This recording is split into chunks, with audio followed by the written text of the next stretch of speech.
Good morning सर्वांना. तर आज आम्ही सोहळा बघण्यासाठी जाणार आहोत, म्हणजे चेरापुंजी. त्या दिवशी आम्ही गेलो होतो, पण सर्व स्पॉट बघता आले नाही, कारण ना चेरापुंजीमध्ये इतके भरपूर स्पॉट आहेत की तुम्हाला ना मी सांगते, तुम्हाला सर्व स्पॉट जर चांगले बघायचे असतील ना तर 3 दिवस तुम्ही धरूनच चला, 3 ते 4 दिवस तुम्हाला लागतातच. तर त्या दिवशी पूर्ण स्पॉट बघता आले नाही, तर आज आम्ही पुन्हा चाललेलो आहोत सोहळा बघण्यासाठी. तर आज आहे संडे, तर चला म्हटलं आज आपण सोहरामधील जे बाकीचे राहिलेले स्पॉट आहेत ते बघण्यासाठी जाऊया. तर मी इथे टिफिन बनवत आहे, आलूचे पराठे वगैरे करून घेत आहे, कारण आपली टिफिन असला जवळ ना की बरं असतं, कारण जाताना ना हॉटेल कधी मिळतात कधी नाही मिळतात तर ना तसे, पण आपले महाराष्ट्रीयन फूड मिळत नाही, त्यामुळे मी इथे पराठे तयार करून घेतले, तयारी वगैरे केली. आणि आता चला आपण जाऊया सोहरा बघण्यासाठी, म्हणजे चेरापुंजी. आणि शिलाँग पासून चेरापुंजीला जायला किती तास लागतात हे तुम्हाला मी आधीच्या व्हिडिओमध्ये तुम्ही जर बघितलं असेल ना तर सांगितलं होतं की जवळपास 1 ते 1.5 तास लागतात. तर रोड वगैरे खूप छान आहे, पूर्ण डांबरी रस्ता आहे, ब्रॉड रस्ते आहेत, मोठे रस्ते आहेत, काही घाबरायची गरज नाही आहे, सेफ आहेत रस्ते. फक्त वळणाचा रस्ता आहे, कोणाला उलट्याचा वगैरे त्रास असेल ना तर उलटीची गोळी सोबत घ्या, प्लॅस्टिक सोबत घ्या, हे सुद्धा मी सांगते. पण रस्ते छान आहेत. आणि आता 1 ते 1.5 तास लागतो, आता डिपेंड आहे की आपण ड्रायव्हिंग सुद्धा कशी करतो. तर ना इथून डोंगरामधून आणि वळणाच्या रस्त्यावरून जाताना थोडी ड्रायव्हिंग स्लो केली ना तरच बेस्ट आहे, थोडा उशीर झाला तरी चालेल, हो की नाही. तर आता मी हा जातानाचा जो व्ह्यू आहे ना तुम्हाला दाखवते. हे बघा, मस्त असा हिरवा निसर्ग इथे तुम्हाला दिसत असेल, हिरवी चादर पसरलेली आहे. आणि आज इतकं छान वेदर होता आणि खूप गर्दी सुद्धा होती, कारण संडे होता त्यामुळे गर्दी खूप होती, सगळ्यांना सुट्टी असेल त्यामुळे. आणि तुम्ही बघू शकत असाल की थोडं ना इथे तुम्हाला क्लाउडी वेदर दिसत आहे, धुकं पसरलेलं आहे. काही ठिकाणी तर आम्हाला ना रस्ता सुद्धा दिसत नव्हता, पण अंदाजाने आम्ही गेलो. खूप छान म्हणजे वातावरण होतं. आणि तुम्ही बघू शकत असाल, हे बघा शिलाँग मधील लोक कशी शेती करतात. जिथे तुम्हाला थोडीशी अशी प्लेन जागा दिसली ना की ते लोक शेती करतात, तर इथे ना काही भाज्या खूप वेगळ्याच दिसल्या मला, पण आता काय नाव आहे त्या भाजीचं माहिती नाही. पण काही भाज्या इथे थोडं डिफरंटच आहे, आपल्या महाराष्ट्रामध्ये त्या मिळत नाहीत. काही फळं भाज्या सुद्धा थोडं डिफरंट आहेत.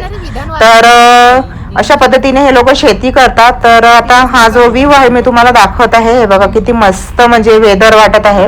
हा जातानाचाच व्ह्यू इतका मस्त वाटतो ना.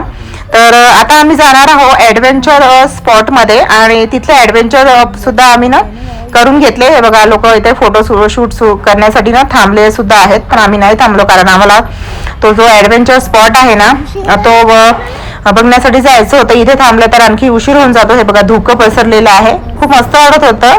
म्हणजे या धुक्यामुळे ना डोंगर कधी लपत होतं कधी दिसत होतं, तर असा लपंडाव सुरू होता धुक्यांचा.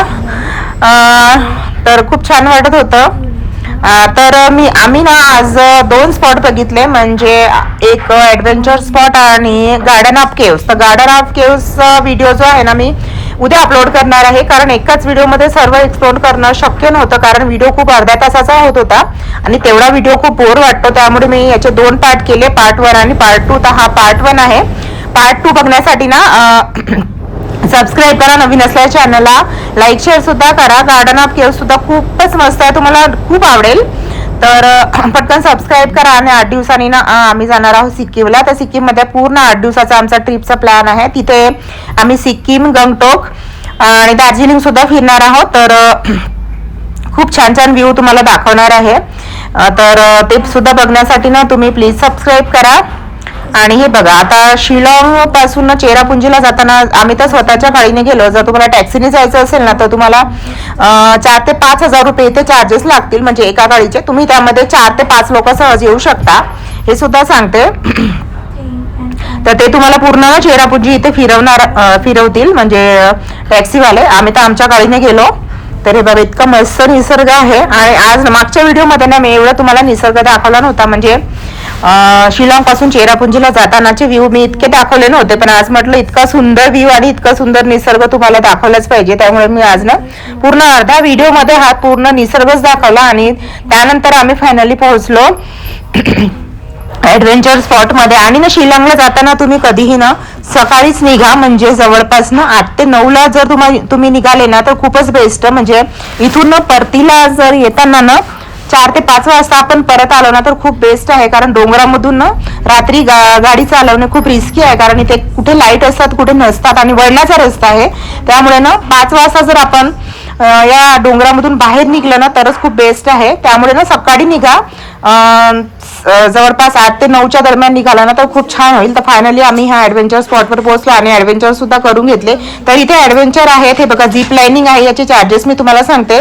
स्मॉल ॲडव्हेंचर म्हणजे झिप लाईनिंगसाठी 1000 आहे आणि लॉंग झिप लाईनिंग आणि स्मॉल दोन्हीसाठी आहे 1500 रुपये. तर आम्ही सर्वांनी करून घेतलं. छोटी झिप लाईनिंग केली. सुरुवातीला खूप भीती वाटत होती पण करून घेतलं. खूप छान वाटलं. तर याचा व्हिडिओ मी शूट करता आला नाही, कारण मीच ती ॲडव्हेंचर ॲक्टिव्हिटी केली, त्यामुळे मला व्हिडिओ शूट करता आला नाही. पण खूप मजा आली. तर माझ्या मुलाने सुद्धा करून घेतली. तर छोटे छोटे मुलं सुद्धा करत होते. तर चला म्हटलं आपण सुद्धा करून घ्यावं, कारण पुन्हा इथे येणं होते नाही येणं होत. हे बघा पूर्ण सेफ आहे हे करणं, काही भीती नाही. जाताना आणि येताना सुद्धा आपल्याला झिप लाईनिंग मधूनच यावं लागतं. हे बघा परत माझा मुलगा येत आहे, तर त्याचा थोडासा व्हिडिओ मी शूट केला. आणि मग येताना पायऱ्या आहेत तिथून आपल्याला यावं लागतं. थोडं आम्ही इथे फिंगर सुद्धा खाऊन घेतले आणि आता आम्ही परत चाललो गार्डन ऑफ केव्स बघण्यासाठी. तर तो जो व्हिडिओ आहे ना गार्डन ऑफ केव्सचा मी उद्या अपलोड करेल छान एडिटिंग वगैरे करून.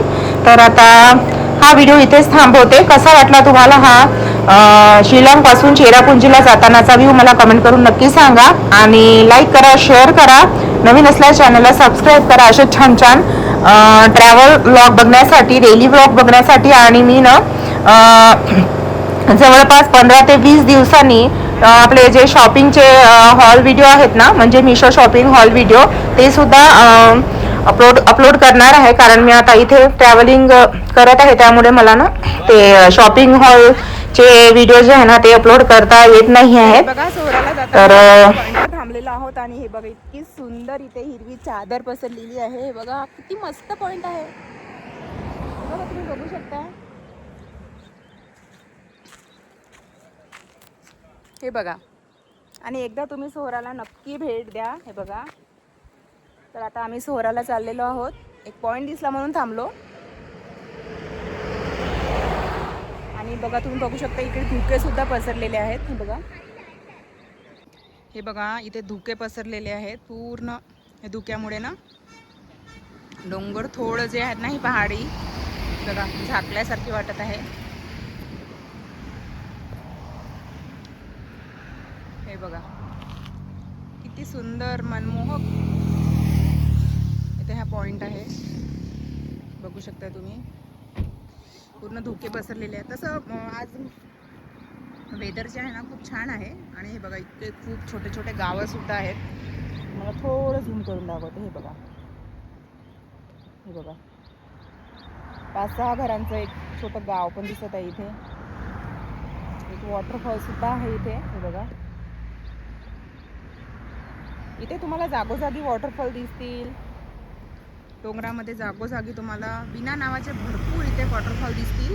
चला आता आपण, तर आता आम्ही नेक्स्ट पॉइंटकडे चाललेलो आहोत, गार्डन ऑफ केव्स. त्याच्यानंतर